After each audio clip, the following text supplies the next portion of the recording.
ભાવનગરમાં રહેણાંક વિસ્તારમાંથી ઝડપાઈ વીજ ચોરી। વહેલી સવારે અલગ અલગ 7 ટીમો બનાવીને તપાસ હાથ ધરવામાં આવી હતી।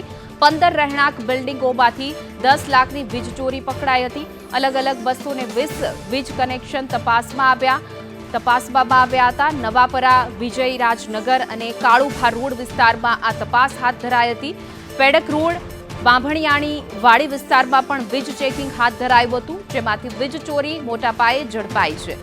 પીજીવીસીએલની 7 ટીમો છે જે અલગ અલગ કામે લાગી હતી, તપાસ કરી હતી। વહેલી સવારે હાથ ધરેલી આ ચેકિંગમાં વીજ ચોરી ઝડપાઈ છે। 15 રહેણાંક બિલ્ડિંગોમાં 10 લાખથી પણ વધુની વીજ ચોરી ઝડપાઈ છે। તો આ સંયુક્ત પીજીવીસીએલની કાર્યવાહી હતી, જેમાં 7 ટીમો હતી જે સવારમાં પહેલા તપાસ કરી હતી, જેમાં 15 રહેણાંક બિલ્ડિંગોમાંથી 10 લાખની વીજ ચોરી ઝડપાઈ।